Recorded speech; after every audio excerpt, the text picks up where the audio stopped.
Administration's deportation, I think two or three things are being forgotten by the public. Number one, this is not the first such deportation, won't be the last. Even before Trump came, during the Biden administration, in the last fiscal year, which ended in September 2024, there were already 1,100 Indians sent back from America, illegal Indians. The Americans estimate there are 725,000 undocumented Indians who are eligible for deportation. And in the course of the last 4 years, they have arrested 170,000, almost 2 lakh Indians in their two borders with Canada and Mexico. All these people, they say, are there illegally. If they are citizens of India, we have an obligation to take them back. There is no debate about that. We have to take them back. People, if they want to go to America legally, are free to go with a visa, with a job, or as a tourist, or whatever, or to study, whatever it may be. But when you stay either without documentation or illegally or without work permit and you try and work, you are subject to the laws of that country, whether it's America or any other country. If tomorrow Mr. Amit Shah catches a Bangladeshi migrant working in India, he won't deport him. Same story. If an Indian is caught working in America and is not legally there, he'll be deported. Story is the same for every country. Immigration rules apply. മാന്യപ്രേക്ഷകർക്ക് നമസ്കാരം. ശശി തരൂർ പറഞ്ഞത് നിങ്ങൾ കേട്ടില്ലേ? അദ്ദേഹം വളരെ വ്യക്തമായിട്ടാണ് അമേരിക്കയിൽ നിന്ന് അനധികൃതമായിട്ട് കുടിയേറിയ ആളുകളെ അമേരിക്ക നമ്മുടെ രാജ്യത്തേക്ക് തിരിച്ചയച്ചതിനെ കുറിച്ച് മുന്നോട്ട് വെക്കുന്നത്. അദ്ദേഹം എടുത്തു പറയുന്നു, ജനങ്ങൾ തിരിച്ചറിയേണ്ട പ്രധാനപ്പെട്ട രണ്ട് കാര്യങ്ങളുണ്ട്. ഒന്ന്, ഈ തിരിച്ചയച്ചത് ആദ്യത്തേതുമല്ല അവസാനത്തേതുമല്ല.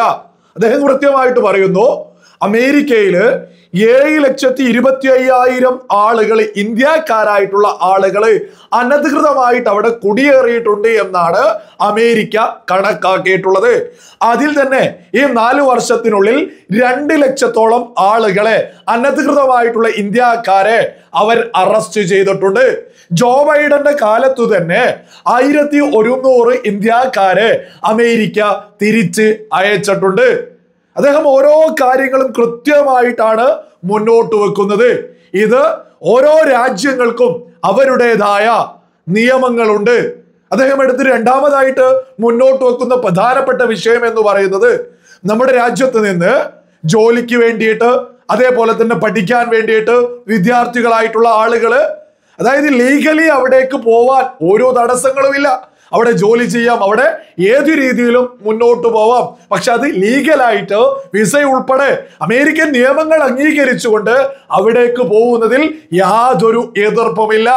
അതേസമയം അനധികൃതമായിട്ട് കുടിയേറിയ ആളുകളെയാണ് അമേരിക്ക പുറത്താക്കിയിട്ടുള്ളത്. അദ്ദേഹം കൃത്യമായി മറ്റൊരു യാഥാർത്ഥ്യം കൂടി എടുത്തു പറയുന്നു.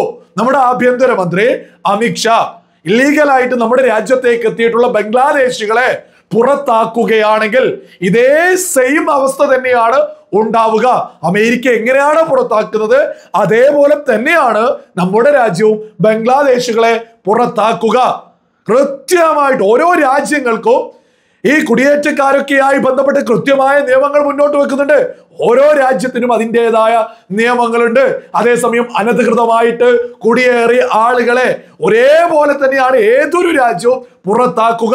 അതിന് നമ്മൾ ചെയ്യേണ്ടത്, നമ്മുടെ രാജ്യം ചെയ്യേണ്ടത്, അവരെ അനധികൃതമായിട്ട് കുടിയേറിയ ആളുകളെ അമേരിക്ക പുറത്താക്കുമ്പോൾ, അവരെ നമ്മുടെ രാജ്യത്തേക്ക് എത്തിക്കുമ്പോൾ അവരെ നമ്മൾ സ്വീകരിക്കുകയാണ് ചെയ്യേണ്ടത്. അത് നമ്മൾ വൃത്തിയായിട്ട് ചെയ്യുന്നുണ്ട്. ഇത് ജനങ്ങൾ തിരിച്ചറിയണമെന്നാണ് ശശി തരൂര് കൃത്യമായിട്ട് മുന്നോട്ട് വെച്ചത്. ഇനി പ്രതിപക്ഷത്ത് നിന്ന് മോദി വിരുദ്ധത പറയുന്ന, കേന്ദ്ര സർക്കാർ വിരുദ്ധത പറയുന്ന വിദേശകാര്യ മന്ത്രിക്കെതിരെ കൃത്യമായി നിരന്തരം ആളുകൾ തോന്നിയതുപോലെയാണ് ഇവിടെ പ്രചരണം നടത്തുന്നത്. ഇത്തരം ആളുകളൊക്കെ ഇപ്പോ എന്തു പറയുന്നു? കോൺഗ്രസ് നിരയിലെ വളരെ പ്രധാനപ്പെട്ട ഒരു MP ശശി തരൂരാണ് കൃത്യമായിട്ട് ഈ വിഷയത്തിൽ നിലപാട് പറഞ്ഞത്. ഇത് ആദ്യത്തേതുമല്ല അവസാനത്തേതുമല്ല എന്ന് കൃത്യമായിട്ട് ശശി തരൂര പറഞ്ഞത്. ഇവിടെയുള്ള ഡബിൾ റഹീം, ജോൺ ബ്രിട്ടാസ് നമ്മുടെ അന്തിച്ചർച്ചകളിൽ ഇരുന്നിട്ട് തോന്നിയതുപോലെയാ ഈ വിഷയത്തിനെതിരെ സംസാരിച്ചുകൊണ്ടിരിക്കുന്നത്. നമ്മുടെ കേരളത്തിലെ ബഹുഭൂരിപക്ഷം മാധ്യമങ്ങള്, മാതൃഭൂമി, സാക്കേല ന്യൂസ് ചാനലുകളിലും അന്ത്യചർച്ചയാ. എന്താ വിഷയം? വലിയ രീതിയിൽ മനുഷ്യത്വരഹിതമായ വിഷയങ്ങൾ നടന്നു എന്ന്. ആർക്ക് വേണ്ടിയിട്ടായിരുന്നു ഇവരൊക്കെ നിരന്തരം വിളിച്ചു പറഞ്ഞത്? പ്രതിപക്ഷത്തിന് വേണ്ടിയിട്ട്. എന്നാൽ പ്രതിപക്ഷത്തെ MP തന്നെ കൃത്യമായിട്ട് കാര്യങ്ങൾ മുന്നോട്ട് വെച്ചിരിക്കുന്നു. ശശി തരൂരിനെ പോലെയുള്ള ഒരു MP നമ്മുടെ രാജ്യത്തിനെതിരെ പോലും ഇവിടെയുള്ള പ്രതിപക്ഷം നിരന്തരം സംസാരം ഈ വിഷയത്തിൽ തുടങ്ങിയതോട് കൂടിയിട്ടാണ് അദ്ദേഹം കൃത്യമായിട്ട് ഈ രാജ്യത്തെ ജനങ്ങൾക്ക് മനസ്സിലാക്കാവുന്ന രീതിയിൽ തന്നെ അദ്ദേഹം കാര്യങ്ങൾ മുന്നോട്ട് വെച്ചത്. ലോകത്തേതൊരു രാജ്യത്തിനും ആ രാജ്യത്തിൻ്റെതായ അവകാശങ്ങളുണ്ട്. അവിടെ അനധികൃതമായി കുടിയേറിയ ആളുകളെ അവര് പുറത്താക്കും. സകല ആളുകളുടെയും പ്രശ്നം കൈവിലങ്ങ. ഈ കൈവിലങ്ങ് തെറ്റ് ചെയ്തവർക്കെതിരെയാണ് കൈവിലങ്ങ് വെച്ചിട്ടുള്ളത്. ഈ കൈവിലങ്ങ് വെച്ചതില് ഒരാൾ പോലും അമേരിക്കൻ എയർപോർട്ടിലേക്ക് ഡയറക്റ്റ് ആയിട്ട് ഇറങ്ങിയിട്ട് അമേരിക്കൻ നിയമങ്ങൾ അനുസരിച്ച് മുന്നോട്ട് പോയിട്ടുള്ള ആളുകളല്ല. മറിച്ച് മെക്സിക്കോ വഴി അങ്ങനെ ഓരോ തോന്നിയതുപോലുള്ള വഴികളിലൂടെ പോയി അവിടുന്ന്, അതായത് അമേരിക്കൻ അതിർത്തി ആയിട്ടുള്ള കാനഡ ബോർഡർ, ഈ മെക്സിക്കോ ബോർഡർ, ഈ സ്ഥലങ്ങളിലൊക്കെയാ 2 ലക്ഷത്തോളം ആളുകളെ, ഇന്ത്യക്കാരായിട്ടുള്ള ആളുകളെ അമേരിക്ക അറസ്റ്റ് ചെയ്തിട്ടുള്ളത്. ഇതൊക്കെ തന്നെ അവര് അനധികൃതമായിട്ട് കുടിയേറിയതാണ്. ഈ വിഷയത്തില് കേരളത്തിലെ സുബോധമുള്ള സകല ആളുകളും തിരിച്ചറിയുക. അമേരിക്ക ചെയ്തിട്ടുള്ളത് അവരുടെ കൃത്യമായ നിയമങ്ങൾ അനുസരിച്ചാണ്. 2012 മുതൽ കൃത്യമായിട്ട് അമേരിക്കയിൽ നിയമമുള്ളതാണ്. അവിടെ അനധികൃതമായിട്ട് കുടിയേറിയ ആളുകൾക്ക് കൈവിലങ്ങ് വെച്ച് രാജ്യം കടത്തുക എന്നുള്ളത്. അതാണ് അവര് ചെയ്തുകൊണ്ടിരിക്കുന്നത്. നമ്മുടെ രാജ്യത്ത് നിന്ന് തെറ്റ് ചെയ്തിട്ടുള്ള ആളുകളെയാണ് അവര് രാജ്യത്ത് നിന്ന് പുറത്താക്കിയിട്ടുള്ളത്. സൈനിക വിമാനത്തിൽ നമ്മുടെ രാജ്യത്തേക്ക് എത്തിച്ചിട്ടുള്ളത്. ഇവിടെ റിപ്പോർട്ടർ ചാനലിൽ ഉൾപ്പെടെ, അരുൺ ഉൾപ്പെടെ ആളുകളൊക്കെ വലിയ കണക്കുകളൊക്കെയായിരുന്നു നിരത്തുന്നത്. അതെ, അവരാർക്ക് വേണ്ടിയാ? പ്രതിപക്ഷത്തിന് വേണ്ടിയിട്ട്. ആ പ്രതിപക്ഷ നിരയിലെ അതിപ്രഗത്ഭനായിട്ടുള്ള ശശി തരൂർ MP ഇതങ്ങ് തുറന്നു പറഞ്ഞതോടുകൂടിയിട്ട് ഈ വിഷയത്തില് നമ്മുടെ രാജ്യത്തിന്റെ പ്രതിപക്ഷ നിരയിലെ സകല വാക്കുകളും സകല വായയും അങ്ങ് അടഞ്ഞു പോയിരിക്കുന്നു എന്നുള്ളതാണ് യാഥാർത്ഥ്യം. ശശി തരൂർ MPക്ക് ഈ വിഷയത്തില് കാര്യങ്ങൾ മനസ്സിലാക്കി കൃത്യമായിട്ട് തുറന്നു പറഞ്ഞതിൽ ഈ രാജ്യത്തെ ഒരു പൗരൻ എന്ന നിലയിൽ അഭിനന്ദനങ്ങൾ നേരുകയാ.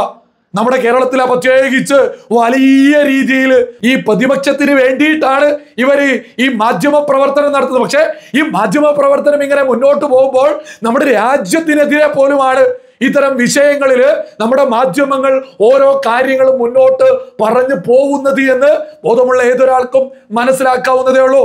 നമ്മുടെ രാജ്യത്തെ മോശമാക്കാനാണ് ഈ വിഷയത്തിൽ നമ്മുടെ കേരളത്തിലെ ബഹുഭൂരിപക്ഷ മാധ്യമങ്ങളും നിരന്തരം ശ്രമിച്ചുകൊണ്ടിരിക്കുന്നത്. ശശി തരൂര് തന്നെ രംഗത്തെത്തി ഈ വിഷയത്തിൽ കൃത്യമായി കാര്യങ്ങൾ പറഞ്ഞതോടുകൂടിയിട്ട് കേരളത്തിലെ സുബോധമുള്ള സകല ആളുകൾക്കും ഈ വിഷയത്തിന്റെ യാഥാർത്ഥ്യം കൃത്യമായിട്ട് തന്നെ മനസ്സിലായില്ലേ?